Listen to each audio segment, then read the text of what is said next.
Hey plant fam! Welcome back to my channel. If you are new here, my name is Jacqueline. This is a part of my jungle. If you are not new here, thank you for coming back. I appreciate you. So, I'm not gonna lie to you guys. I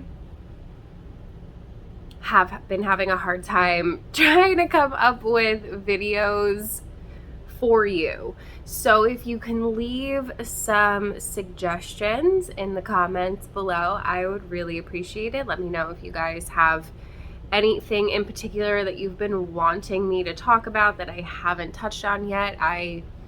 Things get lost, ideas get pushed into the back of my head and I totally forget about them. So let me know in the comments below if there's anything that you've been wanting to see and nobody's doing it. So the only thing that I could really think of was I just showed you a bunch of my Hoya in my IKEA cabinet. If you haven't seen that one, you should go and check it out. So this one's for the Hoya lovers, and I'm going to tell you about all the Hoyas that I've struggled with, and a lot of these shouldn't be a surprise, although I just realized that I forgot to add one. So I have 9 on this list, and I might think of more as we go, and there's probably some that I'm leaving out, to be honest with you. So I'll definitely want to know if there are any that you guys have struggled with that you would add to this list, because sometimes you say them in the comments and I'm like, yeah, that one too. Forgot that one. So the first one that I have on my list is so disappointing. So I didn't bring any of them over here with me. The ones that I do have, I can show you some footage over my face while we talk about it. So the first one on my list is the Hoya Serpents. And this is really sad and disappointing because I love it. It's so cute. It's got these tiny little kind of fuzzy leaves. It's a cross between, no, it's not a cross. The Matilde is a cross. This one is a cross between Serpens and Carnosa, which is like way easier to care for because of the Carnosa. It's not dead. I haven't like totally killed it. I just struggle with it in the sense that it goes through a period of growth, and then it seems to go through, sorry, the window's open, a period of like dying back, and I'm like, what are you doing? Stop it. So when I had first gotten this plant, it was really happy. It was growing all over the place. I propagated it a bunch, and then it just kind of like stopped growing and then started slowly declining, and it just kind of continues to do that no matter how hard I tried to give it all the love. I repotted it. I gave it all of the good soil conditioning things, but it just doesn't seem to be my most easygoing Hoya. So that is the first one on my list, Hoya Serpents. Number 2 on my list of Hoyas that I have struggled with is the Hoya Variegata, or variegated, whatever it's called. This is also particularly frustrating because I love this plant. I love it so much, and I do still have some that I can show you. Sorry, I think I have cat hair on my face. It's making me itchy. Anyway, so this one is really sad because I love it. It's gorgeous, and my dream was to have a big, huge hanging basket of it someday. I had a small one and it died. And I know why it died. I didn't water it enough, and it was in a really bright spot, so it just like shriveled up into nothing. But even the smaller cutting that I have in my cabinet just kind of like doesn't do anything, and every once in a while one of the leaves die. So it's not growing any new ones, but every once in a while one of the old ones dies off, and I'm like, that's not how we're supposed to do it, you guys. So it's aggravating because the regular green one does totally fine for me, and then I have the reverted Hushkaliana, like variegated but reverted. So it's just green. It's a slightly lighter green. It's really pretty. I actually prefer it. And that one thrives. That one's fine. So it's just the variegated one that gives me problems, and it's frustrating. So that's why it's on my list.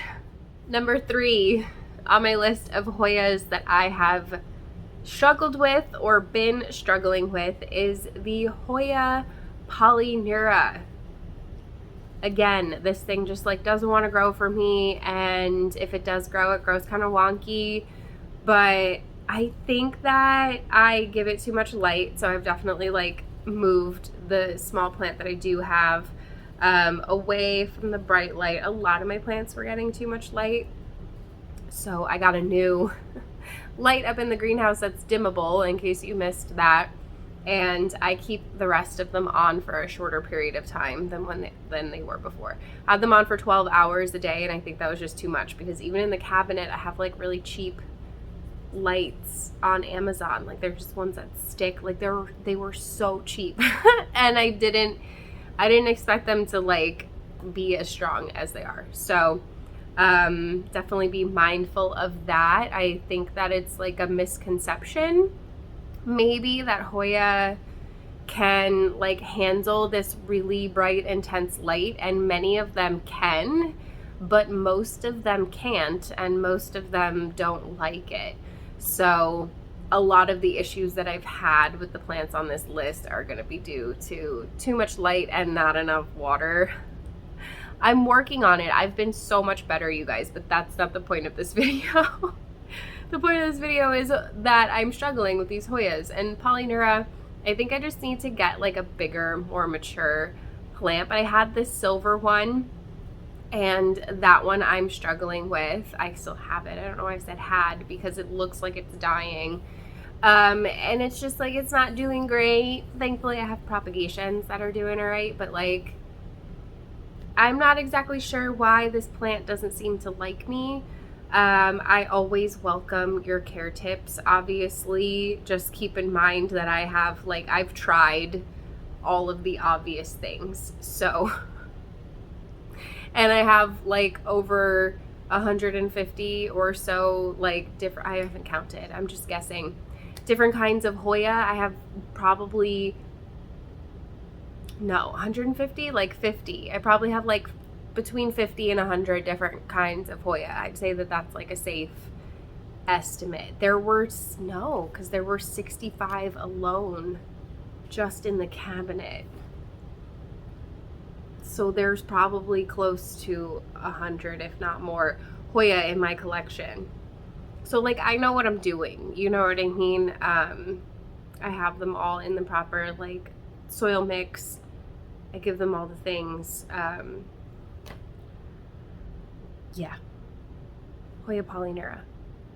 Disappointing, because another really beautiful, I love all the Hoya on this list, so it is definitely disappointing, because the number 4 is one that people have said is really easy, and I'm not sure if maybe I just got a bad one, and I haven't tried again. I would like to soon. I've been like itching to buy Hoya again, so stay tuned. I'm sure we're probably going to be doing like a massive Hoya haul at some point this year. I'm thinking about maybe ordering another Hoya import from, where did we get it from? China. We had a lot of success with that last year, so maybe we'll do that again, because majority of those survived and are thriving in my greenhouse. So the Hoya nicholsonier New Guinea Ghost.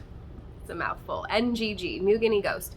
Yeah, I don't know what happened. Mine just kind of like shriveled up into nothing. As soon as I got it, it seemed really thirsty. Like the leaves were really wrinkly. So I watered it, right? Thinking that that was what it needed. And it didn't really firm up. So I got worried. I messaged the seller because I like knew her. I was friendly with her. And I was like, should I be worried about this? Like, what's going on with the Hoya? Like what should I do to like make sure I don't kill it, right? She told me it would be fine, just to like leave it be and it'll acclimate, and that it grows like crazy.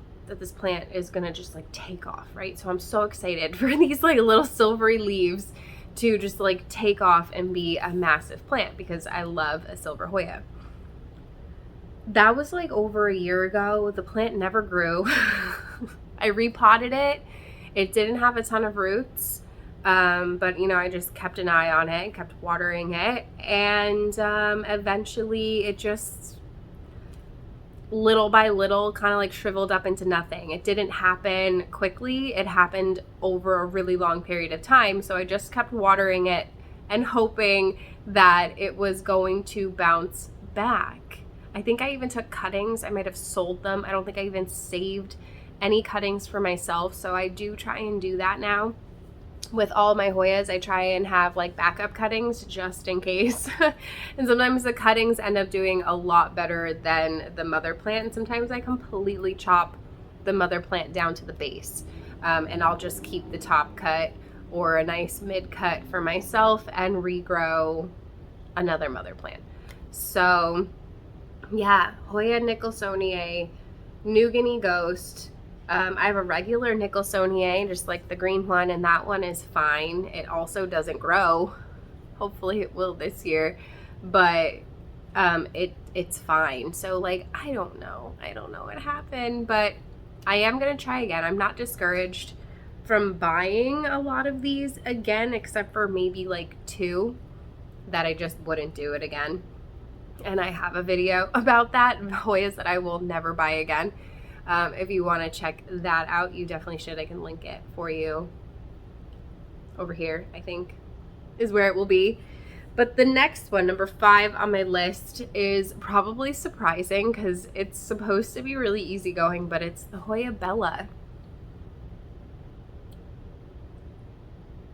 Mine's always sad, and I've tried with like so many different cuttings of this plant. Maybe that is my mistake. I'm always starting with cuttings, but I tried so hard with this plant, and I still have some. It just doesn't look very good. I repotted like the tiny little pieces that I did have, and then I do have one variegated one with the, I think it's outer variegation, that is in water currently. You guys would have seen me take care of that one in a plant care video recently where we repotted a bunch of Hoya together. So lots of Hoya content on my channel for you to go and watch and check out. I actually have a whole Hoya care playlist. So I have my plant care playlist, and then I have one specifically for Hoya, since I do tend to talk about them specifically more than other plants, and we're just a bunch of Hoya heads around here. Not everybody, I know not everybody loves Hoya, but people watching this video, I'm assuming you clicked on it because you also love Hoya. Anyway, Hoya Bella, don't really know why. The leaves just always are falling off of it, and it never really looks good, which is disappointing because it's cute and I want it to look good. So you know, I will try again one day, maybe like I said, with a more established plant, but I'm hesitant, obviously, because I don't know what's gonna happen. I don't want to spend money on a plant and have it be like big and beautiful and then just like watch it slowly die. That's not fun. This number 6 is one that I have talked about before, and that is the Hoya Linearis,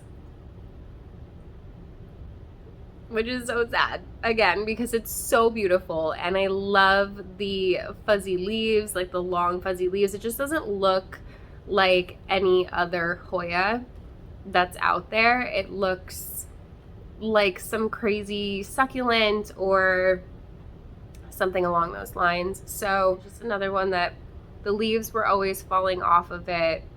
It always seemed really thirsty. Like I couldn't keep up with the care on it, apparently.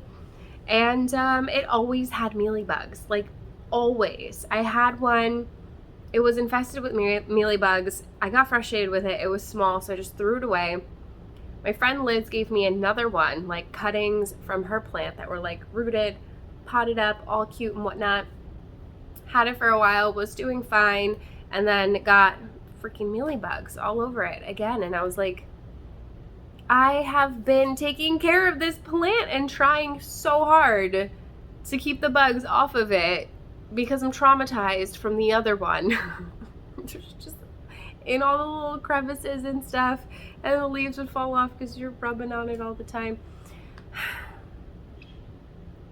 I would love to have a big, huge hanging basket of Hoya Linearis, but I don't know if it's ever going to happen for me, which is really sad and really disappointing. So that is number 6 on my list. Number 7 is the Hoya Tomsonia. So this one is notorious for being finicky. It is a more like rare or expensive Hoya. It's got these adorable little fuzzy leaves. They're like more than fuzzy. They're like hairy and fuzzy at the same time. Super cute. Has really adorable blooms too if you can get it to bloom.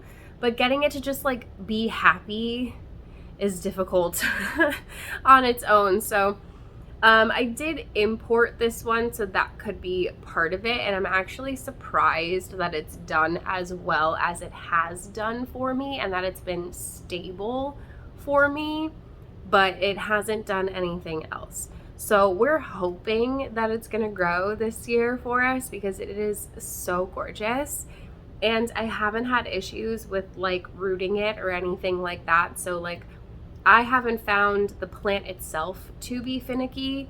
It just seems like a sensitive Hoya. Like it doesn't want to be in a big environment change. It doesn't want inconsistent watering, things like that. Hoya want more water than people think they do. So a lot of people are out here underwatering their Hoyas, myself included, which I'm better at now. I'm watering them every week, like on a schedule. It's a thing. We're doing that.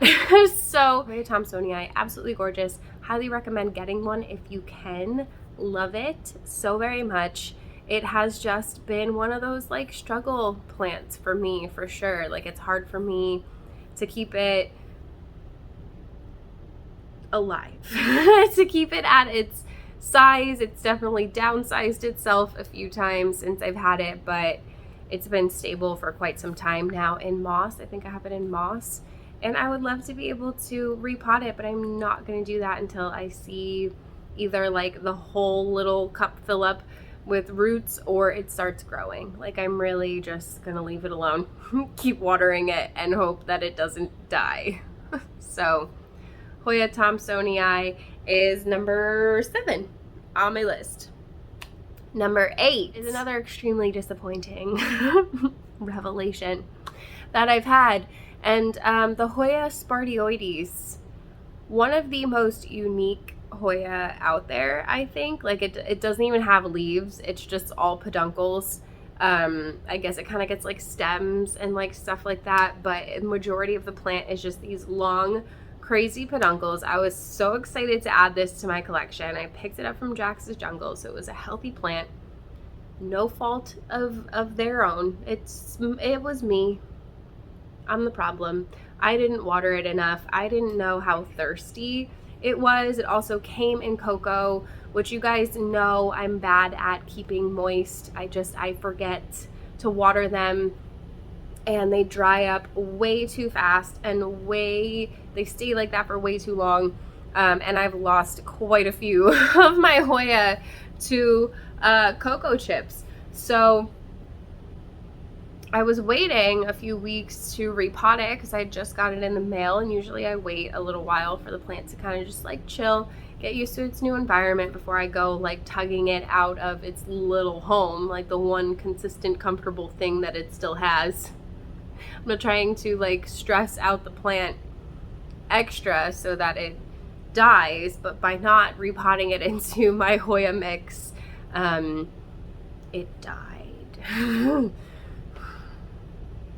So I was really bummed about that. So I have definitely struggled with the Hoya Spartiooides, but I will be getting another one, and I will not be making those same mistakes again. So water your Hoyas. You guys, go water your Hoya. Your Hoya are probably thirsty. Don't wait for them to be so dehydrated that, you know, they're all shriveled up, because I do that. And I'm trying really hard not to. So number 9, I had to add to the list. Sorry, I'm reading out of my little kitty notebook. Number 9, I had to add to the list as I sat here, because I will never buy again another Hoya Croniana, especially the silver. They've just been nothing but a problem for me. I give the plant everything that it could possibly want and need, and it just, half of it died and the other half is fine. So you guys already know this is a plant that I love it. It's beautiful, but I will not ever be purchasing another one, and I just continue to struggle with it and hope that I can keep it happy. I don't like to propagate it anymore because it's annoying to propagate. I have a few that are successful. I've grown a few other plants from the mother plant. The less silvery leaves, the more like splashy ones, are a lot easier to propagate. So the full silver Croniana or Lacunosa is just it's so hard for me to keep happy. The thing always looks thirsty no matter how much I water it, and it's just really frustrating. So that is my list. I wish I could think of another one to make it 10. What other Hoyas have I struggled with? Probably so many. How about you guys let me know in the comments below. My Bertonier looks really sad over there. Like, ew. A lot of you struggle with Cortesi. We can add an honorable mention of Cortesi to the list. I have not struggled with it, but that is one of the most common ones that you guys tell me that you struggle with. I have like 3 separate hanging baskets of Cortesi, and they're all growing like crazy. So I can't relate to that, and I don't know why. I genuinely don't, but a lot of people struggle with Hoya Cortesi and getting it to grow, I guess, or the leaves are always falling off. I genuinely don't know. I'm looking at mine in the window. It's like all sun-stressed and adorable and like hanging. It's pretty long. It's getting kind of bare at the top though, so I should probably take some cuttings to allow for some more growth to come out of the top. But we're gonna add Hoya Cortesi to the list for you guys who are always commenting that you struggle with Hoya Cortesi. So that is it for this video. I hope you guys enjoyed hanging out with me today. Again, let me know what video suggestions you have for me. Leave it in the comments, and I will go through them and see if there's anything in there that sounds like fun to film. So thanks for hanging out with me today, you guys. If you had fun, you should give this video a thumbs up. I mean, you're still here, so like, give it a thumbs up. Don't forget to subscribe if you haven't already. Hit the notification bell so you don't miss anything from me. There's a join button down there if you want to be part of the official Plant Fam. Get yourself some perky perks. If not, there's a super thanks button. If you want to super thanks me, everything is appreciated. Cannot do this without you. I love you so, so very much. I hope you're having a beautiful day wherever you are in the world, and I will see you in the next one. Bye.